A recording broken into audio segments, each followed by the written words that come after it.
We didn't start recording until now. Did we start recording? Yes, we did.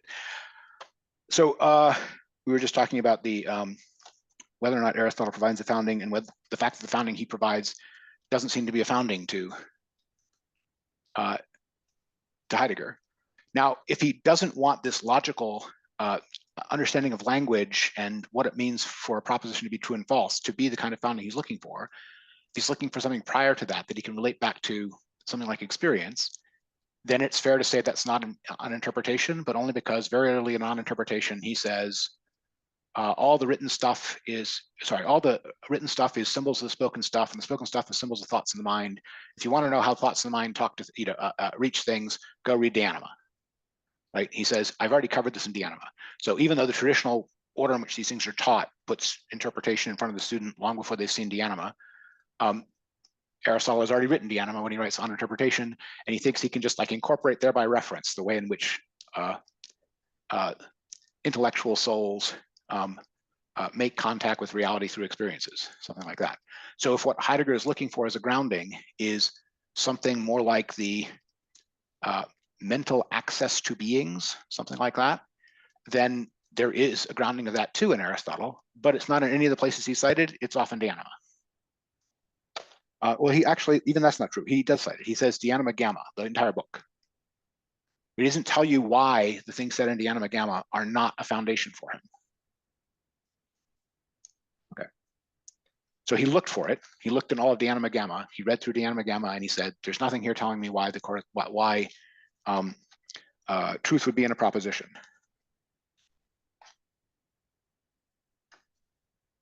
I mean, every Aristotelian will tell you they think that Aristotle explained why he thinks truth is in the proposition in those places, right? But it's not meeting some criteria of Heidegger that at least at this page 65 he has not enunciated. He does try to talk about about what counts as a foundation on 68 at the end of the section in the recapitulation, right? Whereas examples of something being founded as the lights were saying, but it's like, well, it was a shock. I'm sorry. Is someone not on mute? Where he gives the example of the lights are on in the lecture hall now. This is the obvious and safest, most immediate way that we can find an assertion with the ground, right? We can exhibit it. Okay. It says there's no higher mode of demonstration than immediate reference to the corresponding given things. And I put it, he will keep that even when he's talking about essences. The issue is, can you bring before someone an essence? And there's going to be a bit of a claim in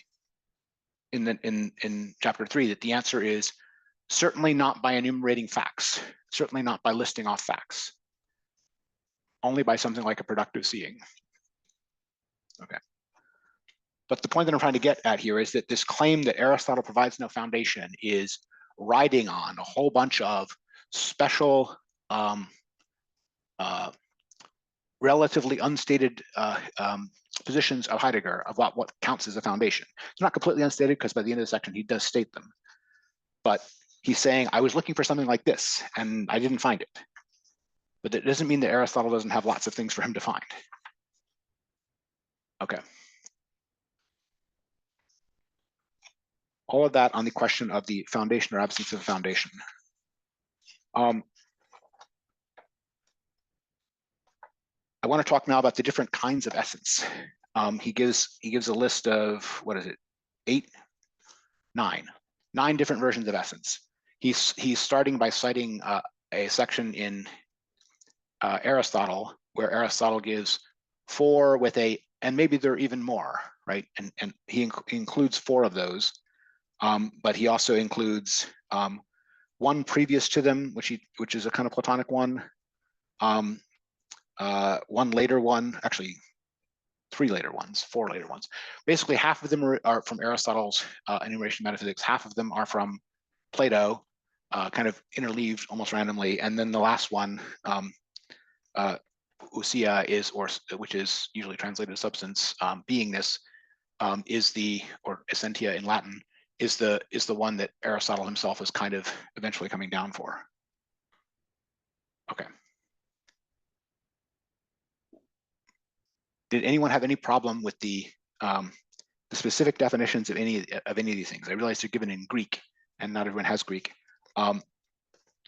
He does try to explain some of them, but is it obvious to everyone as he goes along what he means by each of these things? How is the kathalau different from the koinon, for example?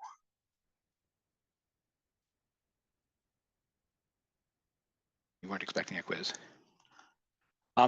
One of the reasons I'm bringing this up is because koinon means something different in both the Greeks before Plato and in Plato than the way Heidegger is using it here, which is closer to the kathalau, the kathalon. Kathalau is universal, koinon is common, right? Correct.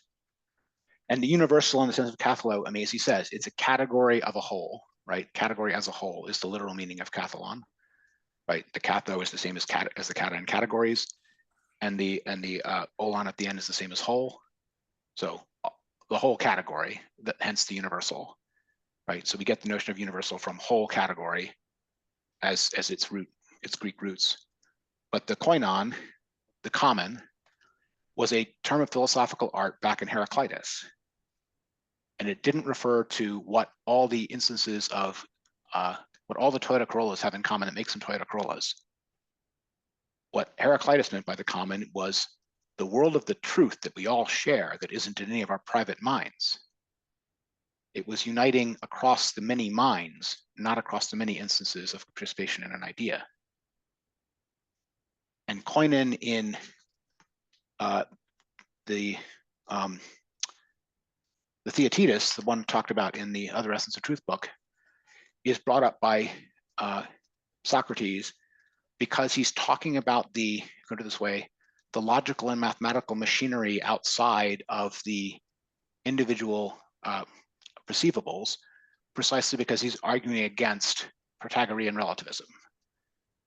What does he mean by common there? He means the fact that all objects we try to reason about have existence or non-existence and number. The things that we would talk about as logical operators in the sentence, right, are the first things that he mentions as the common. And they're common because they don't depend upon the kind of being that you're considering, and they also don't depend upon the mind, the specific mind doing the considering. They have a universality across minds and across types of being. And when when Socrates talks about the common in that sense, he uses this to establish the fact that there are truths which are not truths based upon perception. He wants truths of reason, like truths of logic or truths of mathematics, that are accessible as from their very form, we would say, from their very empty formality, from their lack of content, that makes them universal. But that also means that there's something in the soul that can know truth independent of experience to Socrates. He's trying to make the argument that there's a noumenal reason accessible realm that is not equivalent to the perceptible aesthetic realm. This is a common argument that you get in the Parmenideans as well, right? So both from the Heraclitus side with the common across minds, and from the Theaetetus of the common being these kind of logical operators level of universal truth that is universal because it doesn't depend upon the kind of being and it doesn't depend upon the particularities of perception. Those are both meanings of koinon, of common, that precede this and that are not simply talking about what all of the instances of a class have in common, right? It's not the universality of the members of a class that is being referred to. It's essential in this way of transcendence over the particular minds and transcendence over the particular beings being considered. Okay. So would examples of that be sameness and difference? Yes. Yeah. Same and difference, being and non-being, number. The fact that when you're doing logical operations, you have to pay attention to the number attached to things. The fact that you can do a logical operation on a sentence to negate it, for example, where all you have to do is turn, upside down A's into backwards E's and so on, right? Those sorts of convertibilities are possible precisely because they are formal. They do not care about the values of the variables being discussed. Those are forms of reasoning that are common. They're a koinon, right? And the reason I'm bringing that up is because this is a point of contact with the grammatical and logical machinery that Aristotle is developing in non-interpretation and the prior analytics. The koinon of the Theaetetus is just a tiny little entering wedge that Aristotle is then going to drive a truck through called logic, right? Okay. So my point is that koinon has a different meaning here, not just the members of a class, whereas the members of a class or the whole as members of the class is more like covered by the kathalon. Okay. Now there are other places in Plato where he does use koinon in the sense of the things which the class have in common, in more a looser sense that way. So it doesn't always mean these other things that are more connected to logical. Okay. My next question for people is about this to t ne ne, the it was being. This is definitely one of the ones that Aristotle goes directly into metaphysics, and Heidegger glosses it as a priori. And I'm worried there because that's a potential pitfall, because the priorness involved here is not the priorness of Kant's a prioris. It's also not the prior of prior analytics versus posterior analytics. It's a different notion of prior. Do people see what the it was being is when it means essence? What the particular instance of the thing was before it became a particular instance of a thing. So the essence is preceding the particular existence of that. It's not necessarily even preceding the particular, it's preceding even within the particular. Essences perdure. Essences have continuance through time. Essences are not simply presence, but enduring presence. There is a unification of the particular through its accidents that is being referred to by this it was being. Because especially in Aristotle's doctrine, the material individuals that have substance are precisely the things that remain the same when they undergo accidents. So if something changes its color or changes its position or changes where it is, when it is in time, all of those are accidents befalling the substance that do not change the substance, because the it was being of the substance that unifies it through all of those changes remains. So substance as the it was being is referring to this fact that the being in front of you is a being and not just an appearance and not just a changing phase of something, because it is the it was being, because it has this element of stability. The element of stability that it has is one of the things that is meant by its essence, right? So the continuity of the underlying substance through time is what is being appealed to in to t ne, right? Why is that different from Kant? Because in Kant, when we're talking about a priori, we're talking about prior to experience, not not prior to the present existence of the thing in front of us. And when Aristotle makes the distinction between the prior analytics and the posterior analytics, the prior analytics are things which apply before you have any axioms or principles with material content to reason from, the purely formal.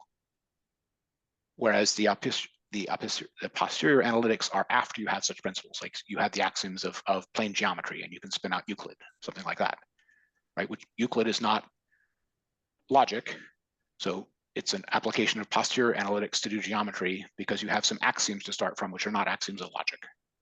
That's the kind of distinction you're getting within Aristotle between prior and posterior. But as analytics, my point here is that a priori is doing a little bit too much work here and it's confusing too many things. And if you think that when he's saying a priori here, he's thinking of it in a Kantian way, you're going to misunderstand what Aristotle is saying. Go ahead. Why do you think Aristotle frames that in a past participle? Why wouldn't you call it what it is being rather than what it was being? Right. So he has multiple definitions of what being could be, and he's trying to get at the equivocation of the term, that it can mean all these different things. And one of them is the answer to the what it is, and that's exactly to ti estin, the quidditas, the what being. But he's distinguishing the what being from the to ti te ne, the it was being. And the reason is he's trying to make a distinction between something like actuality of the actual from conceptual essence. Right. Conceptual essence is what Plato wants to mean by essence, but it's not what Aristotle wants to mean by essence. Aristotle wants to mean by essence something that has, from his point of view, actual being. And the it was being that makes the thing persist through time is closer to being substance for Aristotle than the form that it takes on, for example, which might change with the substance not changing. Okay, but he does allow that in terms of the equivocation of the term itself, which is what he's describing in the metaphysics, that the toti estin, the whatness, is often what is meant by essence, and it's what Plato always means by essence, right? Okay. There's another thing to bring up here, which is in his doctrine that that only full propositions have truth or falsity to them in the on interpretation. One of the key points, not key points, one of the points that Aristotle is making or claiming there, he's just following grammar, but is that you don't get truth or falsity until you have a verb. And that means you have to have some element of time. This is very important for Heideggerians, right? Actuality comes in with a verb because it comes in with the time component of you're asserting something to be present now or present in the past or possibly present in the future, but you have to have some verb in it to be making an actual claim about it that counts as a judgment that would be, even if that way isn't always, you're still going to put some time verb on it before it can be true or false. The bare conceptual understanding of a structure without an assertion that it is or it isn't at any particular time doesn't count as something that can be true or false to Aristotle.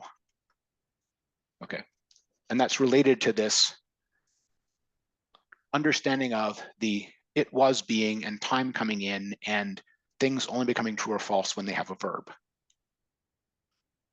But the point that I'm trying to make here is that's not because in Aristotle there is a grand doctrine of the temporal existence of Dasein in which, you know, things only get their disclosed truthedness through something like intellectual perceptive experience. It's much more commonsensically staying very close to just grammar. To have a full sentence, you need a verb. Only full sentences have truth values. That's all Aristotle is saying.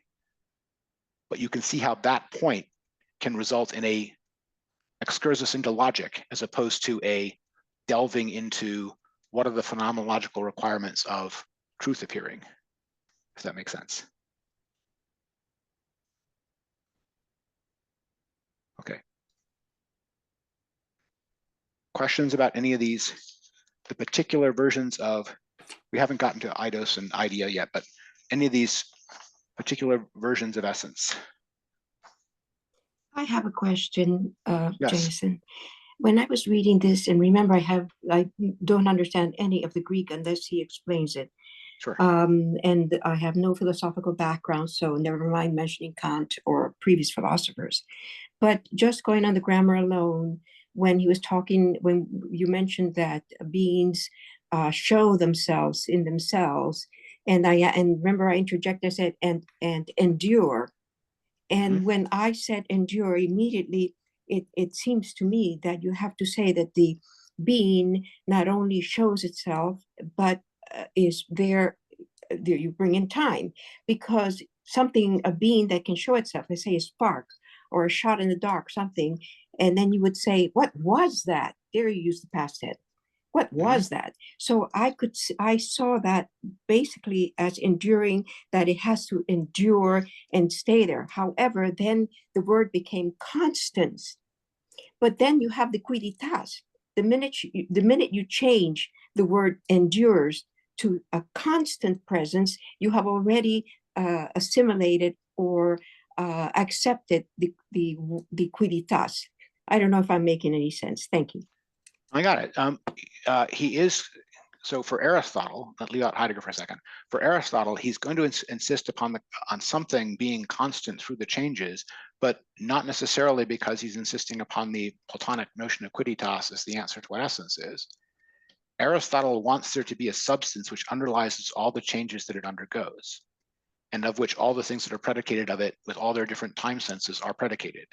Those things can actually change, right? And when they actually change, that happens as you have to change the verb tense that you use to predicate of them.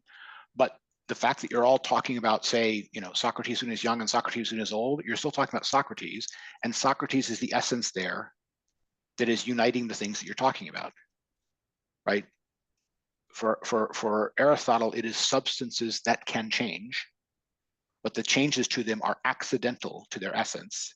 And their essence is the thing that remains the constant world line thread through them that makes them all the happenings of one substance.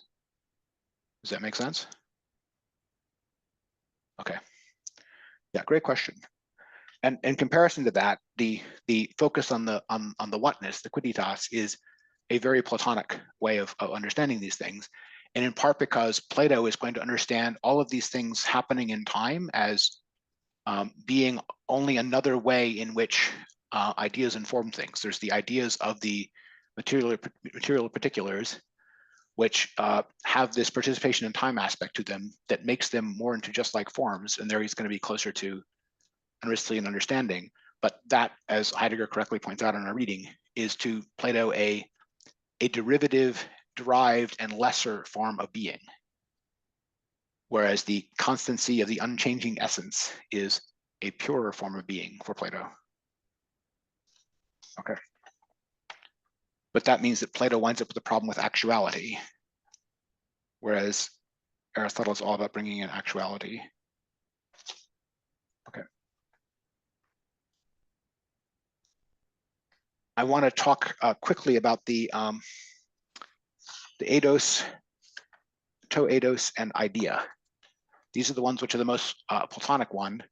And it's important to understand that all of these, the root of these things is the outward look of something, the look of something, and that's the root word of idea.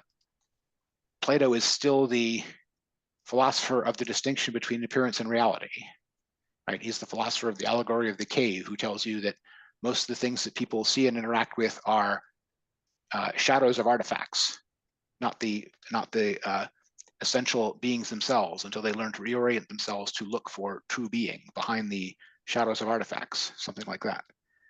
So when Plato is talking about the idea, he is definitely talking about all these things which are the unifying essence, and perhaps more than that. I just want to make sure that people don't think that he's talking about a surface phenomena, right? Plato is not primarily trying to ground what he means by idea in the idea of appearance. Yes, he's saying outward look, but he does not mean mere appearance. I have no idea how easy or hard it is to follow for people who aren't that familiar with Plato. The thing that is cited,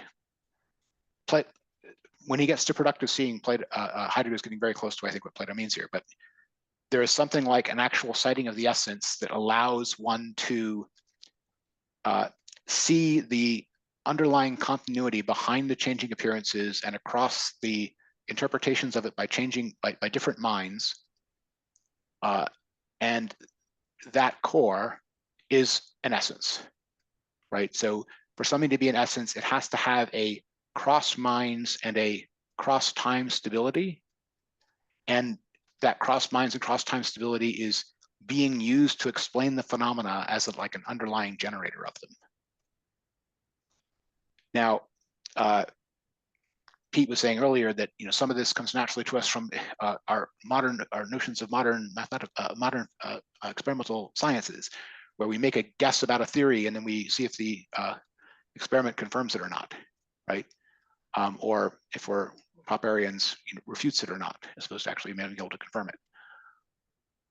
There's a little bit of that in Plato. The understanding of essences are the guesses of the generator behind appearances that can explain the appearances. But there's no notion that the guess is adequate as long as it doesn't disagree with the experiences. That's a very modern experimental notion that comes in later with people like Galileo and Bacon. In Plato, it's more like if you can directly see the actual if you manage to mentally see the underlying mathematical machinery that is making it go, you will be able to understand and explain the phenomena, yes, but the critical part of that is seeing the mathematics right. It's not the experimental check on it to iterate on the model to make the model better over time. That's a later notion. There is a notion of it has to be compatible with and explain the variety across the appearances, and that includes the variety across the instances in the case of a class. Okay. And I think Heidegger here doesn't spend so much time on that aspect of Plato because it's the part that, people who have read 2 Platonic dialogues have already gotten, right? Because it's in, it's the first 4 pages of every Platonic dialogue is some interlocutor who talks about something, and Socrates asks him for a definition and he gives him an example, and he wants a definition instead of an example, and the definition has to be true of all of them because it has to be an essence, right? That's the typical thing in all of them. So he doesn't feel a need to elaborate that as much, I would say. Okay.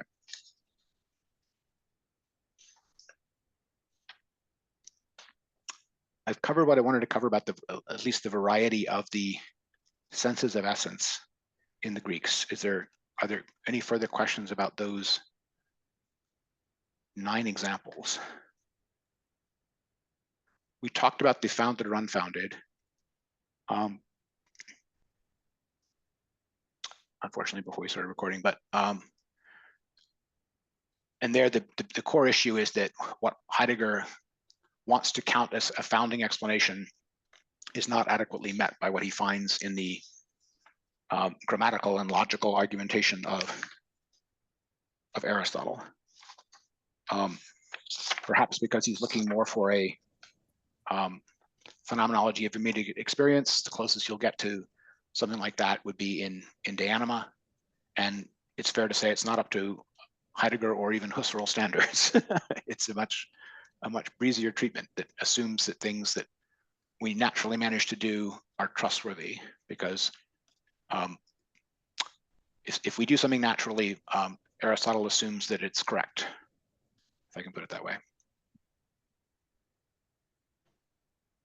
All right, I have one other thing I want to get at in 2, which is Fort Vaux. But first, any questions about any of those things before we go on to Fort Vaux? I just wanted to ask you about this. On 59, he's talking about the cited in advance houseness, right? And it is interesting because he says at the same time it's not observed at all. And I just think it's an interesting choice of words to stick with the eye metaphor. What do you think about that? Are you talking about the house part? Well, yeah, where he says it's cited in advance but not observed at all. I just think it's an interesting So, choice. I mean, there are definitely things here where he is critiquing the standard understanding of conception and perception that you say before there was cognitive science, the way people understood it as mind as camera kind of thing. And from being in time, we know that he's already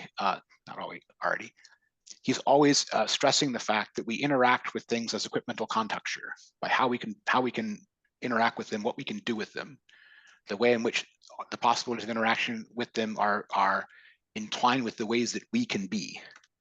So we know the door by how we have to interact with it to go through it, right? And so for that to be the case, you do have to have some prior meaning of some possible interaction with the object.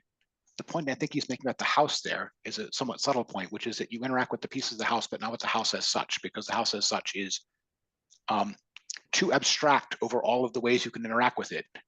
You can't pick up a house and manipulate it. You can have a house constructed, though. You can have a house constructed to have the facilities within it you want, but the facilities within it you want are more particular than that. In terms of the perceived, this is related to where we're going with this pre-sight. It's the notion that there is some meaning as projection on our own possibilities of action that is involved in all the things we interact with. And this is the kind of thing that modern cognitive science experiments try to spend a lot of time on, that you will not see something if you're not paying attention to it because you're distracted by some other task that you're supposed to be on. The basketball passing monkey example is the favorite psychologist one. But the point there being, in order to be able to focus attention upon something, it has to have some possible meaning for your own life or action, something like that. Even if that meaning is mediated through, I am theoretically studying it because of my dedication to the pursuit of this or that science or something, right? But there's still some entwining of the meaning of it with your own possibilities necessary for it to arise to your attention at all, something like that. So I think that that's what he's getting at here. And the thing which is funny in this section is that he's mixing his own understanding of how that pre-interpretation of meaning works with what Plato is saying about outward look and idea. Because Plato is saying something about outward look and idea that is not that heavily influenced by those, put it this way, pragmatic equivalential contexture meanings. Heidegger and other places will still argue that there is in both Plato and Aristotle an underlying productive comportment attitude towards things as things which can be made, crafted, and made and crafted for purposes and for human purposes. But he's not making that argument here. He's just kind of mixing together his own understanding of how the interpretation of something in terms of its possibilities for action guides whether or not it can be seen at all as part of his own theory of meaningful perception, something like that, and the role of interpretation in meaningful perception, with separate things that, none of those things are things that Plato is saying, with separate things that Plato is saying about the outward look as being the idea, or the whatness of something. So does that mean, like, I can have, or I can see walls and a window and a door, but I have to have a concept or idea of house before I can see the house? Yeah, he even says that if we saw the house, we'd never walk into it, which is a little bit weird. Another thing to understand here is in some of the sections of the metaphysics that he's glossing here, when Aristotle is trying to explain how Aristotle wants ideas to work that is different from how he thinks Plato wants ideas to work, the idea of the house existing in the architect's mind before it is built is one of the key examples. Aristotle wants ideas to exist in minds or exist as patterns in things, one or the other, occasionally both, but those are the places they exist and not in some third realm of abstract ideas, right?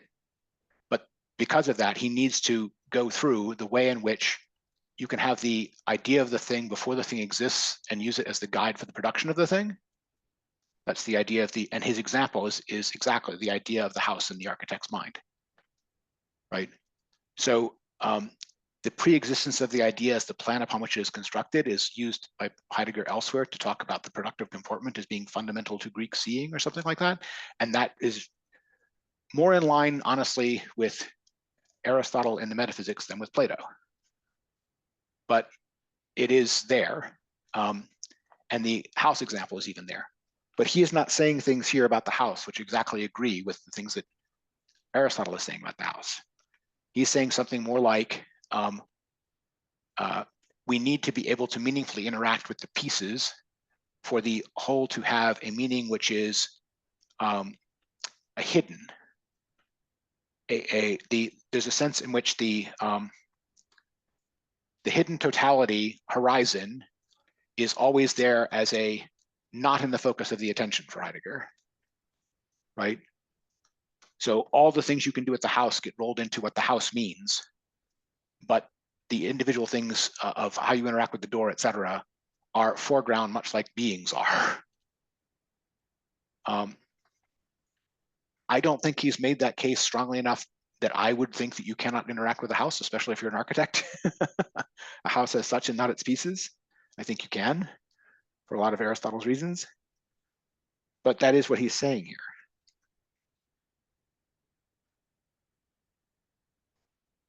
here. Yeah. This houseness which stands in view is not thereby considered and observed in the way the individual window is. It's not observed at all. So his point of that is that it doesn't exist as an observed, it doesn't exist as an experienced, it exists as a felt nexus of meaning, something like that. Dan? Yeah, going back to page 58, and he says there that at the bottom that the most consequential, influential, and disastrous philosophical definition says the essence is what something is, and we encounter what it is as that which you constantly have in sight in all. So constantly have in sight. Why? What are the implications, especially vis-a-vis truth? Because it's kind of like we are talking about truth. What are the implications? Is it like the production? Is it it's centered in representations in humans? Is it that we, especially what are the consequences vis-a-vis correspondence here that you think they are? What is he seeing so disastrous in this thing? Well, I was going to ask everyone else that question because I don't think he's proved there's anything particularly disastrous about it, but he does say that it is disastrous, right? That the essence is what something is. That is certainly the non-Aristotelian, as opposed, it's the whole Plato tradition half of Gilson's book as opposed to the Aristotle tradition half of Gilson's book, right? And you could see that as an error just if you're in the Aristotelian half of that tradition. I don't know if that's what he's saying. You see, and we encounter what it is as that which we constantly have in sight in all our comportment to the thing. And I think he's trying to make the point that we do not always have it in sight, something like that. It's something about the meaningful absences as opposed to the meaningful foregrounds. If there's meant to be something disastrous in this, I think he's trying to link this up with the notion of the foreground of the beings being all that is, or the foregrounds of the beings and their the constant meanings of them we can insist upon. Not only that, maybe even the outside timeliness of that. So, I mean, I can see lots of ways in which he might be trying to line that up with a mission of science to understand only constant eternal truths about, obvious present beings and maybe the present at hand, right? So, but the fact that he just calls this disastrous in passing, nothing he has said here has established that it is disastrous. So I have to go outside the text here. The other things I can try to link it up with. In the December lecture, we had the idea of system and insistence, right? And that's the closest I can see here. The other thing is we're about to get to Fort Vaux, and in Fort Vaux, we're going to have something cited in advance which isn't so. So I don't know if that's also meant to be something which is potentially disastrous here. But we have to talk about Fort Vaux before we get there. Because Fort Vaux is a case where something is decided in advance and the result is not truth but error. Isn't idea, like in that list, the last one is idea and kind of is culminating in idea, and then well, the second to last is idea. The last is ousia. Idea is where Plato comes out, and ousia is where Aristotle comes out. Substance or beingness.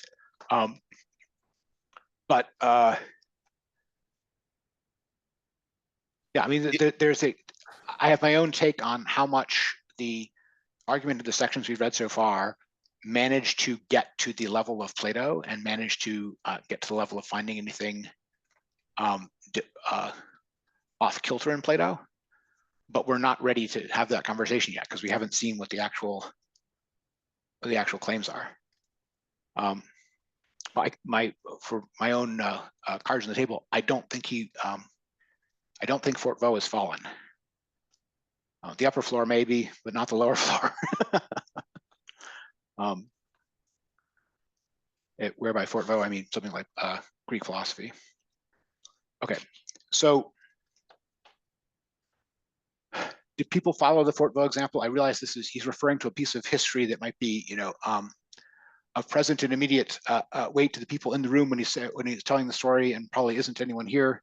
But did anybody have difficulty understanding what he was trying to say about the Fort Vaux example? Just for reality's sake, my my great uncle died at Verdun. There you go. So it's still historically, I'm in my 60s. It's part of my family. Yes. So, I mean, if people don't know, I mean, it's a fort at Verdun. It was fought over. He's talking about a particular early approach to it in March. It didn't actually fall until June. The time he's talking about is relatively early in the Battle of Verdun, which went on for 7 or 8 months. And he's talking about like month 2 of it, and a particular incident in that. And it doesn't fall until months later and in 6 days of fighting, etc. So the example is that the incident is someone gets a report that we've reached Fort Vaux with 3 companies, and that message goes back, and someone interprets that as Fort Vaux having fallen, and sends out this message to everybody else, and then all the other people reporting on things report seeing German flags flying on the fort and German troops marching all over it, and they all think that it's fallen. And this is meant to be an example of something like confirmation bias, or if you have a previous interpretation of the meaning of the things that you're looking at, you will see things which are different than if you had a different interpretation. Right, so it's not the interpretation following from the perception, but the perception following from the interpretation. Okay, and it's obviously meant to be an example of the possibility of the falseness, not truth, of a prior interpretation, and maybe of a perception guided by it. Okay, it seems like there's also kind of like that Kierkegaardian leveling going on here, where we get sort of mass interpretations thrown at us all the time. They you're saying yeah. Possibly. He makes the claim that the people who looked later, it wasn't that their perceptual apparatus was not in working order, right? There wasn't nothing wrong with their eyes, right? Nothing wrong with their telescopes, right? Is the claim. I think that modern cognitive science types can readily admit that such phenomena occur. I have like the other immediate observation, which is this may have fooled some of them for some period of time, but it didn't fool them for very long, because as soon as the consequences of thinking that Fort Vaux had fallen was that you got shot in the back, and you no longer thought that Fort Vaux had fallen, and they were rapidly disabused of this motion, right? So dialectically speaking, illusions of this kind can persist for only a short while, because in other traditions, one of the criteria of truth is, in pragmatism thinking of, can you operate on the basis of this assumption? And if you do your succeeding operations succeed or fail, right? And this may have had a various prior assumption and even perceptual supports. It did not have that support. And as soon as that support was kicked away, so was the illusion. The illusion did not last, right? But it is curious to me that he picks this. Okay. What he's trying to establish by it. What is essential is the view in advance, which first opens up a field for anything to be established. So it happens that we lost, as we usually are in the activities of observing and establishing, believe we see many things, and yet we do not see what really is. Okay. So there is a standard there, and one of the points I would make to you is that standard there is decidedly close to correspondence, right? We do not see what really is, right? So he is accounting for a possibility of error. There's another point to understand in Aristotle and De Anima, where he says the truth and falsity arises at the level of the proposition. He says that that's because we're trying to synthesize things. And when we synthesize things, we can make mistakes. So there's truth or falsity in propositions. But perceptions alone, we don't make mistakes, Aristotle says. This may not be true. I'm just saying it's what Aristotle says. And it's one of the things that Heidegger is kind of undermining here. Okay.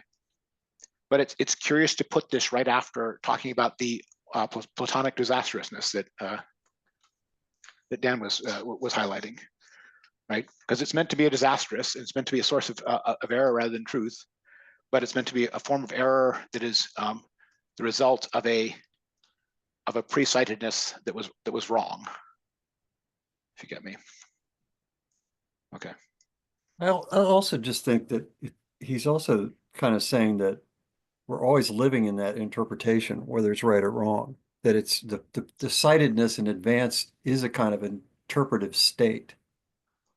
You're absolutely right that he's saying we're always in that interpretive state, but the fact that the interpretive state collides with reality and gets undone, he doesn't mention, right? It's just understood. Why does this matter? This matters for when we come to trying to understand what is meant by this productive seeing, right? A Hegelian would have a version of productive seeing in which the world that we live in is the world of our concepts, which is actually productively seen and made that way, and that's the world we live in. But when those are not in correspondence with something about reality, they still stick out and worry us, right? There is a kind of claim in the productive seeing to have access to the beings themselves in the open. But if it's also an arena of error, you have to ask, in what does that error consist? It doesn't consist in the fact that you're swimming in a realm of interpretation, because that's not optional, right? There's a whole theory of falseness in Aristotle in this logical sense, right? And correspondence is meant to explain not just the possibility of truth, but the possibility of falseness. We have to see what the understanding of falseness is here. Now, there's more than one kind of falseness that Heidegger talks about in this here or in the essay we read back in December, where we talked about errancy, which is falseness in that sense. The things which the errant can insist upon may be all true, but they're highlighting the wrong things, they're focusing on the wrong things to the point where they do not see the things that they do not know, something like that. But here you have a notion of error that is driven by the prior interpretation. Okay. In the other essay, he mentioned this fundamental comportment. The open comportment makes truth possible, and the open comportment receives the directive to conform to the being as it presents itself in the manner of Gelassenheit, something like that. And that's what makes the comportment. That's what makes the comportment an open comportment. The fact that it is not trying to direct the thing, but is trying to receive the direction from the thing. I put it to you that what's the error here is a mistake of that kind from his point of view. The wishful thinking aspect of it is also the trying to will reality to be other than it is, if you get me. But is that a misattunement of a comportment, right? He doesn't say that so much here. He doesn't suggest that this error was avoidable if, with some of the other clauses. He doesn't present it as avoidable at all. He presents it as a fate. Of course, we fall into these traps. Okay. So much on Fort Vaux. Did anyone else have other things they wanted to say, or did they glean from the Fort Vaux example?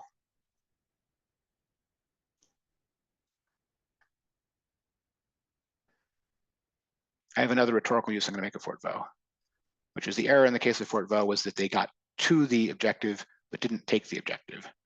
Because the objective is a strong fort, several layers deep, and just getting to the edge of it or even getting on top of it does not take it. Why do I want to bring this up here?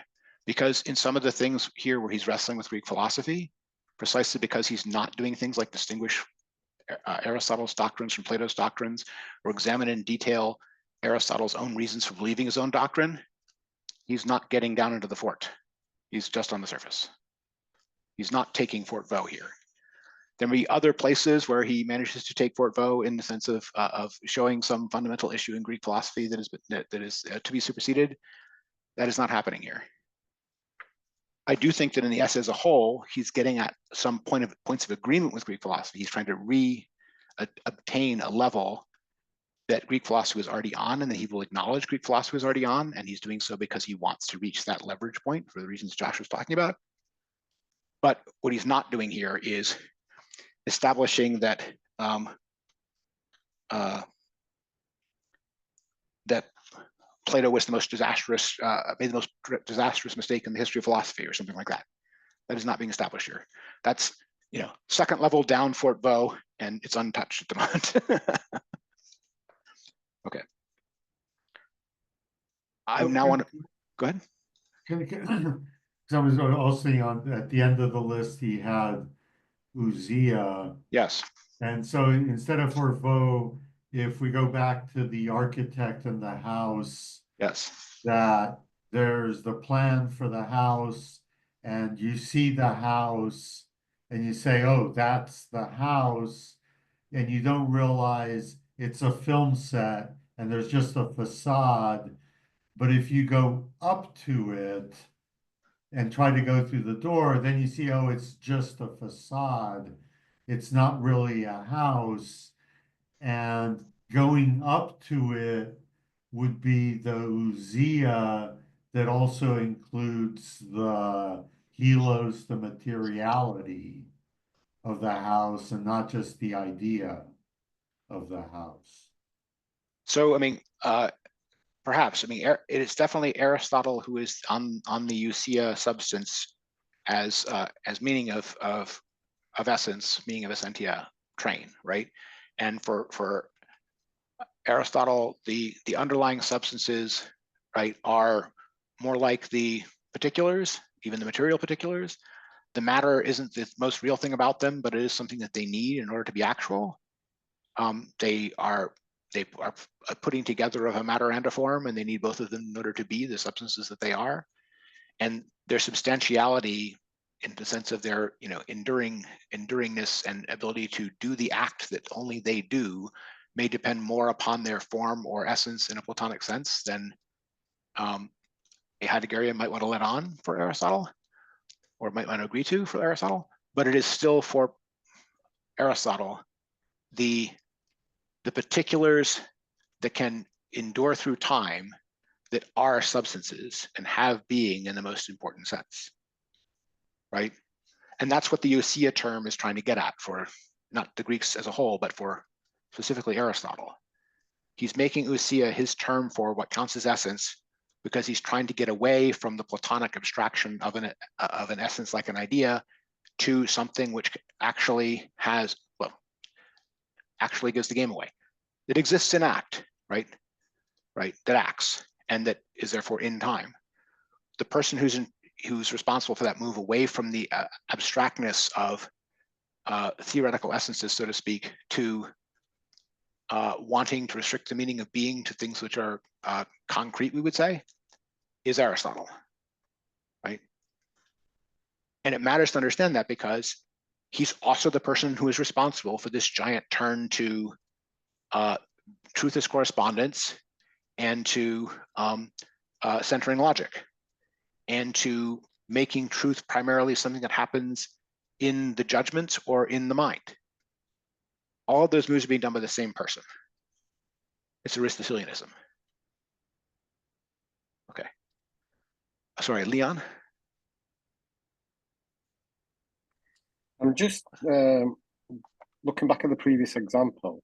Just read this sentence out. This dispatch and its interpretation and circulation created that foresight on the thought, which then became the upper kaimenon of the apparently incorrect seeing. So if the upper kaimenon is the underlying substance which endures through all change, is this suggesting that the essence of the thing is not sort of constant presence? If it's the foresight that became the actual underlying thing, and that was based on a faulty interpretation. So he is using hypokaimenon, right, which means the underlying, as he's saying that this is the underlying predicate for the mistake, so to speak. But that's not the way in which Aristotle would ever use hypokaimenon, right? For Aristotle, the hypokaimenon here is fort vo, which is perduring through time, while opinions about it are as mistaken as you please, because they are epiphenomena of the actual underlying. We predicate things about fort vo. It is fallen, it is not fallen. The mistake is not an entity to Aristotle. Fort vo is an entity. The mistake is a proposition or judgment about that entity.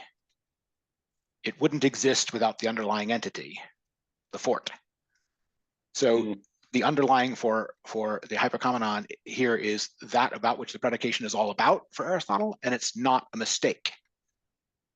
Mistake doesn't have full standing as a being for Aristotle.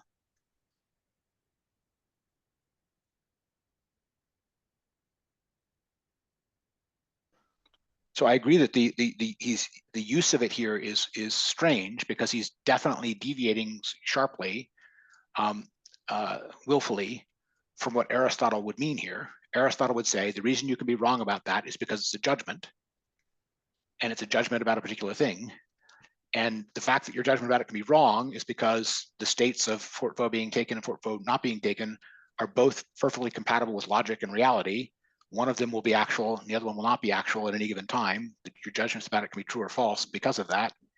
And if your judgment about it is false, that's what happens. You make judgments that are false, right?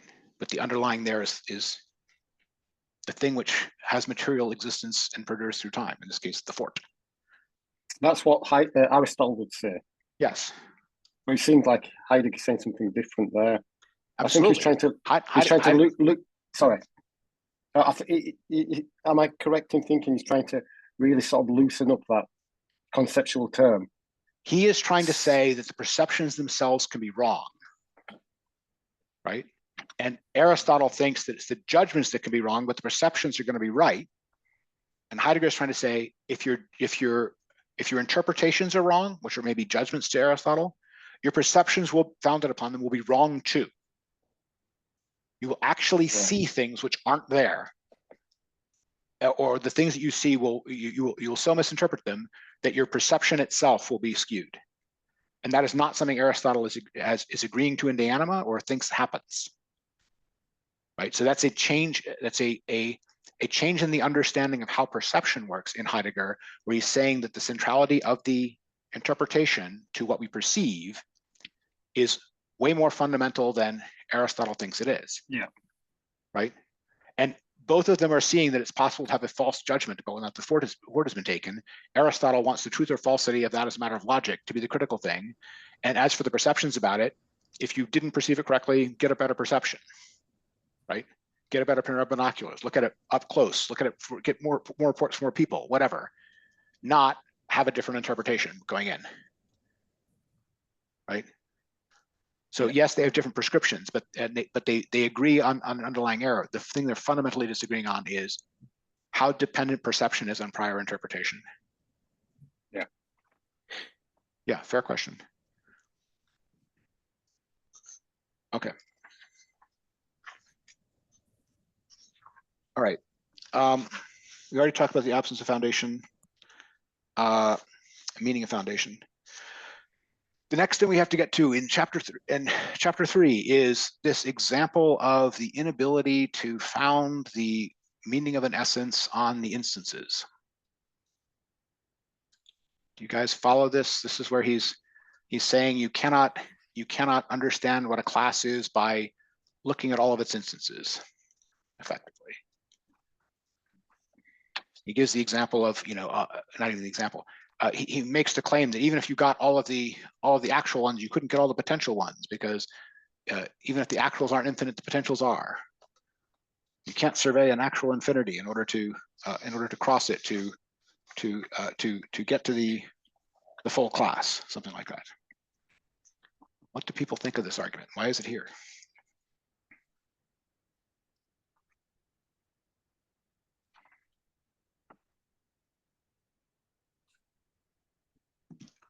How many people know enough about mathematics that they've been forced in math class to do proofs from induction?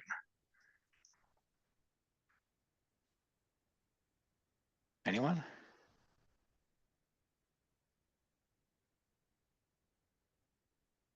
To get a proof from induction to go through, you have to prove that something is true for an infinite number of cases, but you can do it because you have to have one of the things you prove as an intermediate has to be, for every one of these, there's one of these such that, proofs of that form.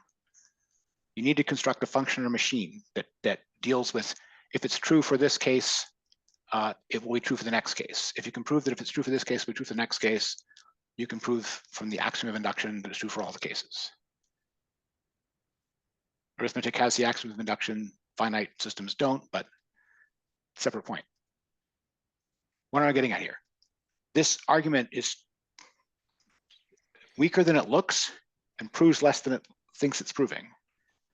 What it turns upon is the idea that you cannot make statements about classes or functions of things rather than simply examining the individual particulars. It's knocking down a straw man, is what I'm trying to tell you.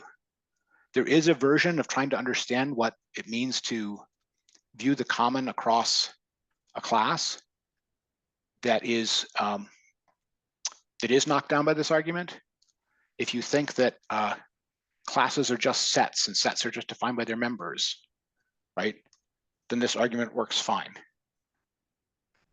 If even sets have membership criteria, they're something like functions and things are either fall into or not, even that's enough to make this argument fail.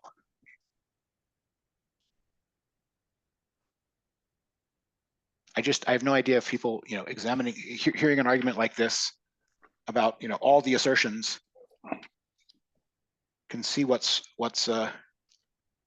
strong or weak about it.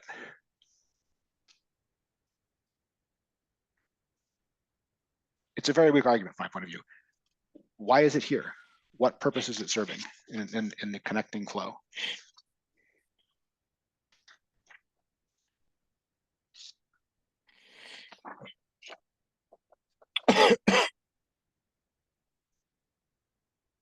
Thoughts about it?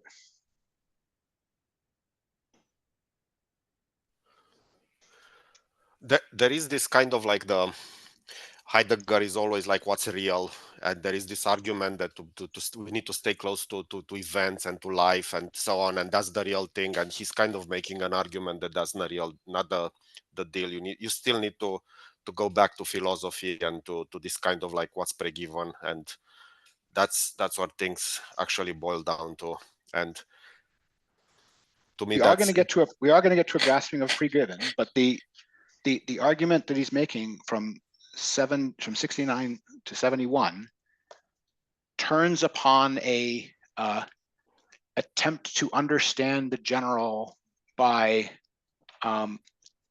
exhaustively examining the instances. That is, it's not something that's proposed by anyone, right? It's just, what is he trying to say here? He's trying to get people to see something general for sure, but he's also just trying to say you cannot get to the general by heaping up the particulars, something like that. It's a strikingly weak argument, especially if you're making something which was forced to have the selected problems of logic subtitle because of the seminar it was replacing. But isn't it this statement that true is correctness one such statement, and you cannot prove it? It's kind of, you need to go behind it and have something much more general and be given in order to show that that's true or false. And that's kind of an example. You do have to have something more general, but the fact that the class of correct statements, actual or potential, would be infinite is not in itself any difficulty in the way of such a proof. It just means that you would have to have elements of that proof that would have a general form, right? They wouldn't be able to have a particular form of it's true for this one, and it's true for this one, and it's true for this one. They would have to have something there which had the form, if it's true for this one, then it is true for that one, or some other function like generality, right? But this is freshman stuff for mathematicians. This is not.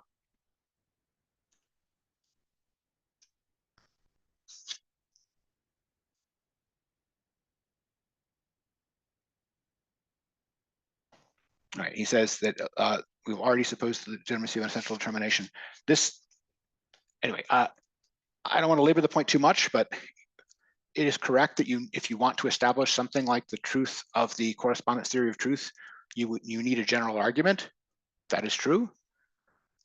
But other than establishing that point or shooting down that straw man, this argument doesn't establish anything. It's not nearly as hard as he makes it out to be to prove something of an infinite class, right? And this argument on its formal face is like trying to prove that you cannot arrive at a general truth by proving something about an infinite class because you can't enumerate the infinite class. That's a fallacious argument. People do it all the time with everything having to do with numbers and sets. And okay. Okay, but the fact that we have to grasp something essential in order to arrive at anything like a founding of the notion of truth is sound independent of that. It doesn't really depend upon the previous argument because nobody's actually making the previous argument, right? That is the argument he was arguing against. Okay.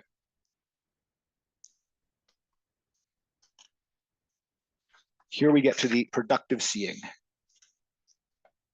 And I want to first focus just on why is he calling this productive? Because you could just call it a seeing. In the we already had the discussion of openness back in the last session and in the December essay as well, right? We already knew that there is something like a prior openness of both being and the understanding mind, as well as the train between them. He added in this one and not in the other, and also to other minds, something like that. There needs to be a communicating openness across all of them for anything like critical understanding to be possible. But now we're supposed to be questioning that was based upon the assumption that understanding was possible. We're now supposed to be establishing that. So our move to establish that cannot itself rest on the fact that openness is always trustworthy. It is true that openness is needed for the correspondence theory of truth, but if we're trying to get to a foundation of that, we need something more than that fact. We need to show something like an openness operating in a trustworthy manner, if you get me. And he calls this productive seeing. Why productive? Do you see the equivocation on the word produce going on here? Sorry, I'm going to pause for just a second because I'm going to get a cup of coffee. I'll be back in 1 second. If I can find my pause button. There it is.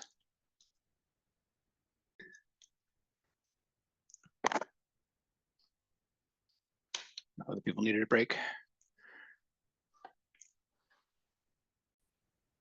Okay, let's start again. We're on productive seeing, and I want to know why it's productive and what is the different possible equivocations on produce. Because he's saying here, I'm talking about productive seeing, but he's talking about to produce in the sense of bringing forth into the open, something like that, and produces obvious other senses. So what are all the senses of produce that are being used or alluded to here, and why does he want this to be productive seeing? I'll take a stab at it because he says not just conform to something already present at hand. So I'm thinking that in a productive seeing would be like when you first grasp something, as in physis, that it just presences for you. And that's direct before you can then reflect on it or look at it as present at hand. He definitely wants to get away from this form of seeing is just reduced to being aware of something present at hand in a passive manner, because an essence isn't like that. An essence isn't like a single particular. There's more involved in seeing an essence or idea than there is involved in being aware of a present at hand particular. He also is going to insist that there's something about it which is more creative and can seem unconstrained, but he's also not claiming that we're making it up, so to speak. Leon?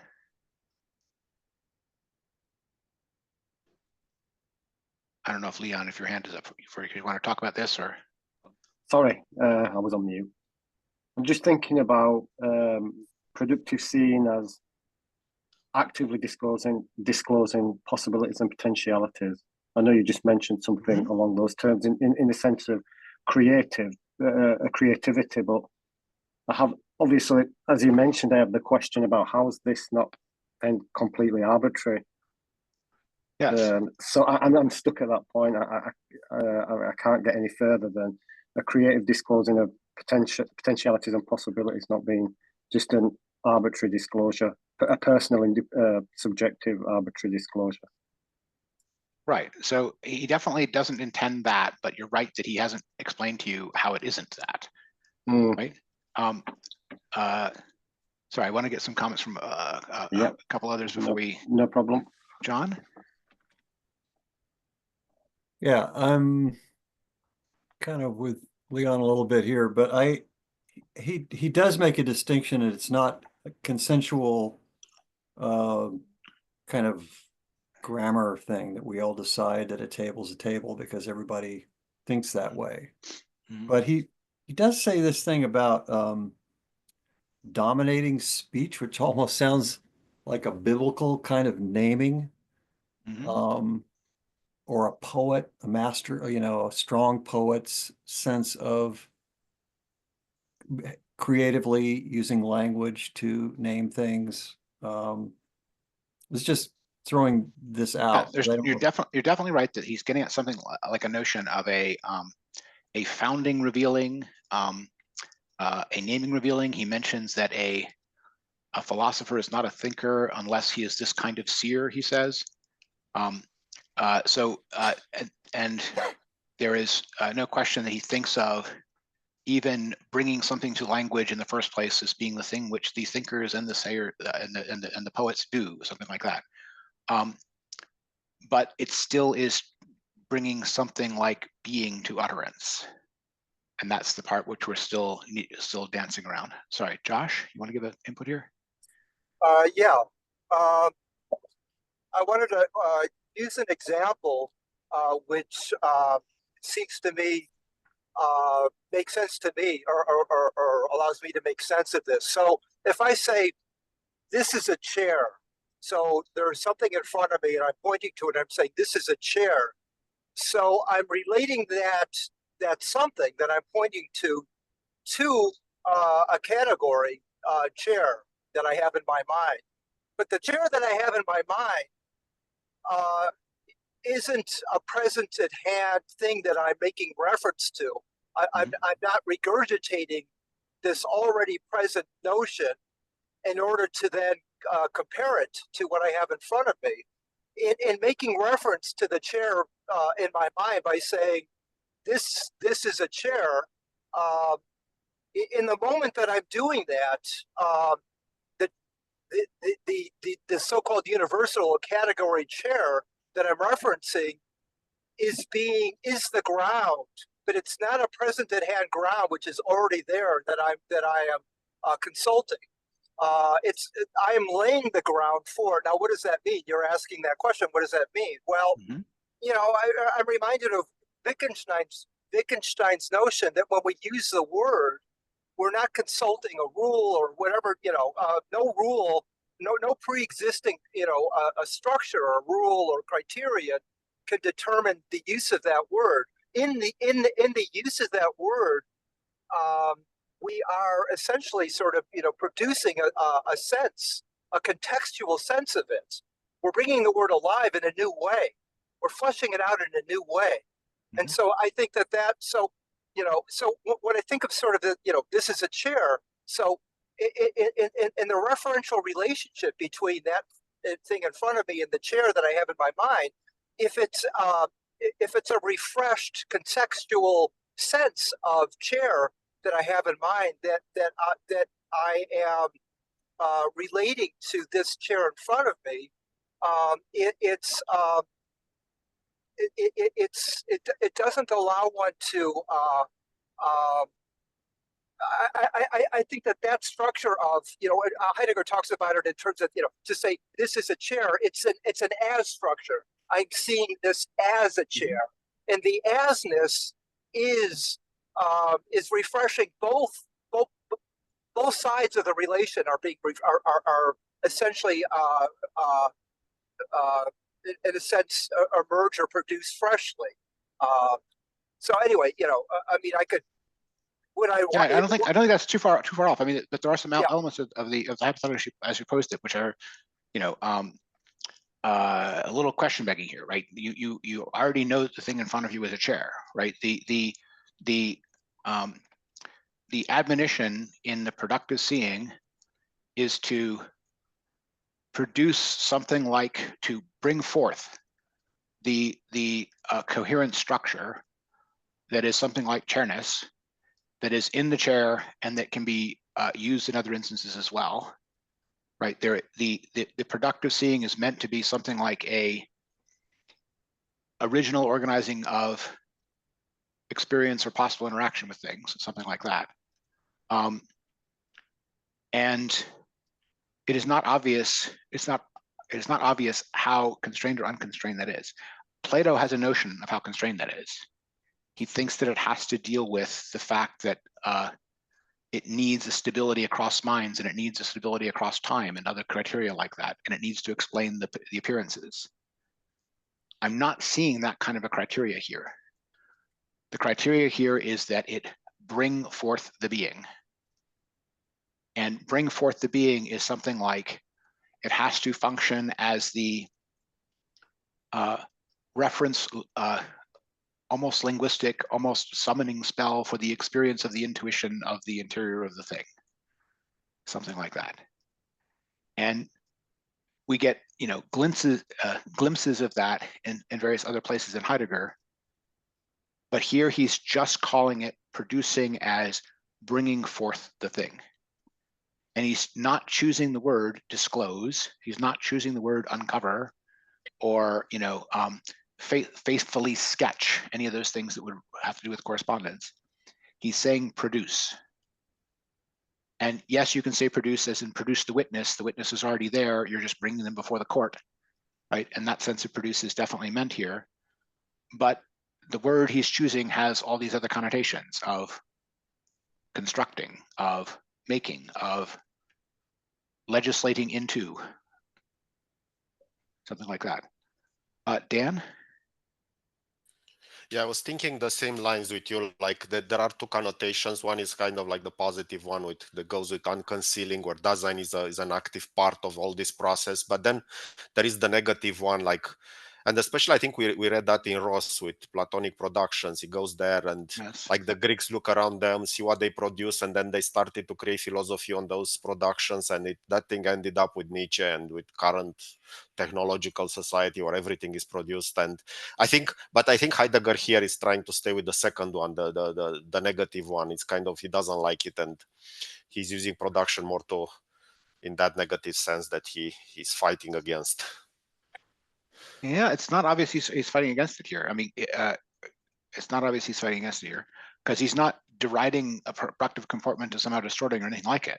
He's saying that the admonition is to bring forth the being. In the other essay, he talked about a pre-given directedness, and a pre-given directedness to comport with the being as it reveals itself, something like that, which was something like the honesty of an open comportment. So it wasn't a infallibility of any kind that was appealed to there, but it was a kind of honesty of openness of the being in charge that was appealed to there. But I don't see that here. There's no specific reference to an open comportment in this section on this. So the point that I'm making is that there's something striking about the treatment here compared to some other essays on the same topic. Josh? So did you mean that in the prior essays with the focus on comportment, that there seems to be a distinction between this notion of what it is that the being of what it is that we're encountering confronts us with, as opposed to this notion of production, which seems to be coming from the other side? That there's an element of that. Yes, there's an element of that. I'm saying in the other essay, the openness of the comportment was founded in the fact that it was a listening and letting appear that was driven, guided by, subordinate to the being as experienced. And even if that being as experienced was a mistake about Fort Vaux, it was still not a driven, but a driving. So it was no claim there was being made that such that whenever an open comportment hears or says is going to be infallible, nothing like it, but that it is the honest revealing of the being felt, if I can put it that way, or the being experienced, or the meaning encountered. But there was that in the previous essay, that is the December essay, I think it's later actually in time, that in that essay, that there was this pre-given directedness towards that open comportment. Here instead, we're getting this notion of the productive, and he is going to say that productive is not simply unconstrained. He's going to allow that for the Greeks, it must be experienced as a discovery. It must be experienced as an uncovering, a bringing forth out of concealment into unconcealment. And that means, from the Greek point of view, the very opposite of a making in any sense that is subordinate to anything like a will or internal directed activity. But Heidegger is here in this essay allowing a kind of openness or flexibility about that point, right? He wants the way in which he talks about this productive seeing to potentially include something like the Greek understanding of uncoveredness or aletheia, but it's also perfectly compatible with a Hegelian productive comportment. He even mentions Hegel at the end of the section, although not too positively, which would view the experienced things as having been laid down by the mind in its desire or attempt to organize the possible realms of its experience, right? So, go ahead. Oh, I'm sorry. I was going to say, if I could say one more thing about that, that I don't see necessarily a paradox or contradiction between this notion of a notion of production and a notion of having the the being of what we encounter sort of arise out of itself, because design comes back to itself from ahead of itself. So for Heidegger, the self itself, it transcends itself. It sort of comes to itself from outside of itself. And projection, I think, implies that quality of sort of a production, which is not a production from inside outward, but a production from ahead of itself, from the outside to itself. That it continues to be itself by coming to itself from ahead, from outside, transcending itself back towards itself.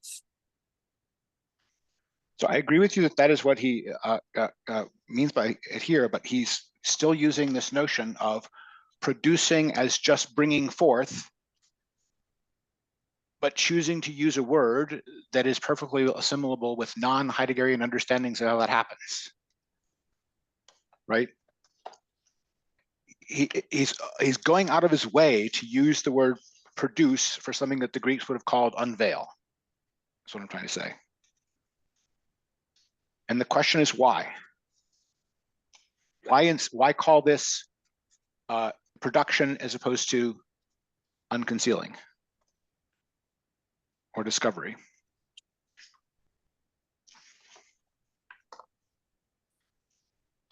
I think it's related to the point you were making earlier about what is potentially at stake in anything like reattaining the ground of the productive seeing.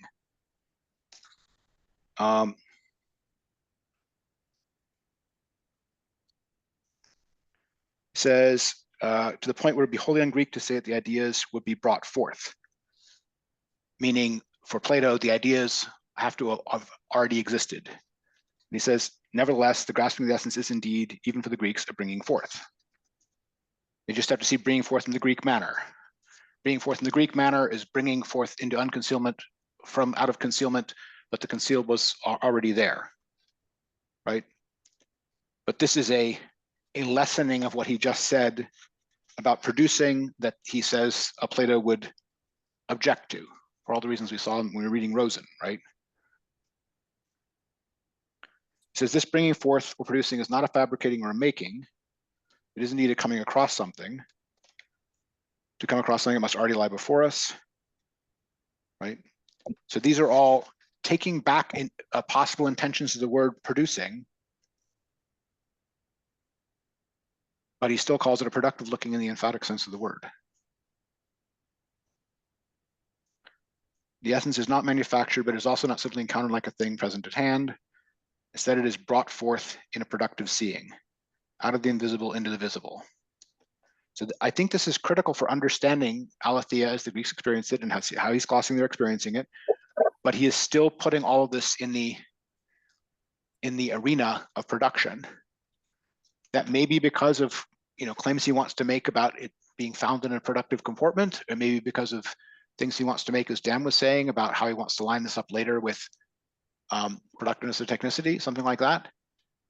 But it's not, I'm saying that it's not required by the subject matter he is covering here.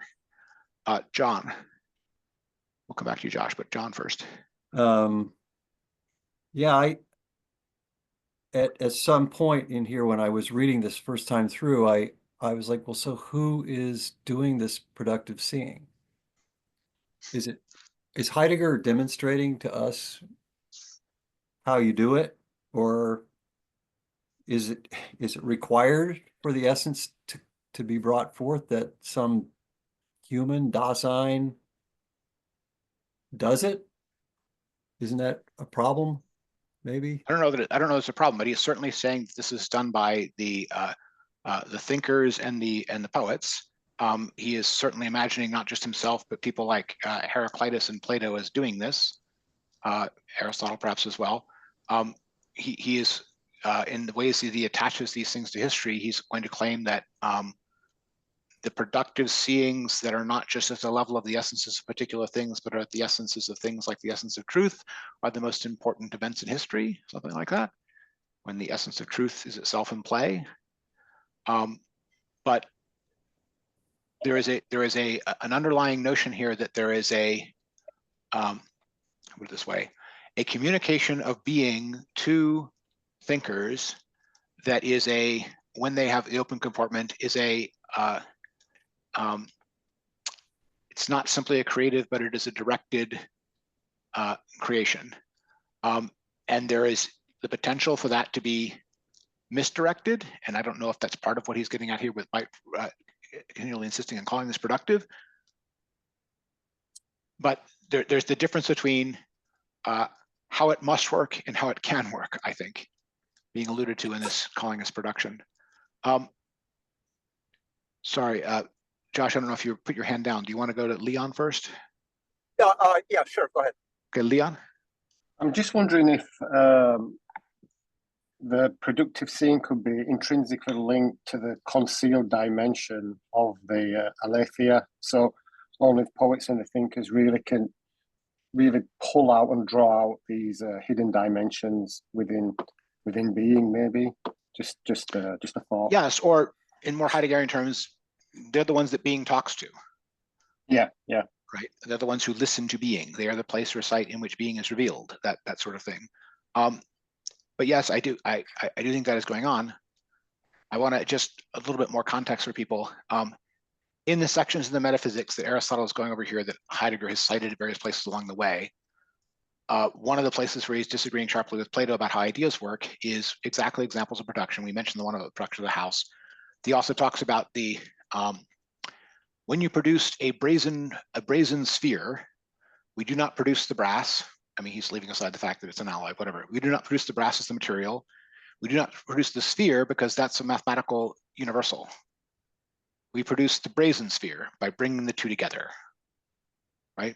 So there's a notion of production in Aristotle, which is something like the idea informing the matter, right? But that notion of production doesn't seem to be the notion of production he's talking about here, right?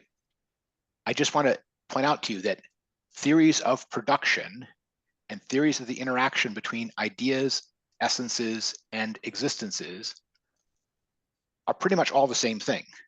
Every theory of production is a theory about how essences and actualities interact. in Plato, in Aristotle, in Heidegger, right? Production is not a simple word. And here he's using that non-simple word, and then he's telling you that, but here that means just to bring forth, as in to show, as to place in unconcealment what had previously been concealed, but already was in some sense. But that last part, that last gloss on it, is all meant to be the Greek understanding of these things. And the reason he wants to reach this level is because the Greek understanding of these things is not the only possible understanding of these things, right? It is the understanding of these things from the first beginning, but the other beginning is all about going back to that level. And going back to that level means the possibility of reinterpretation on that level, if you get me. So I think that is what is at play here in calling this productive comportment. He is not simply setting up the way in which Greeks understood productive seeing.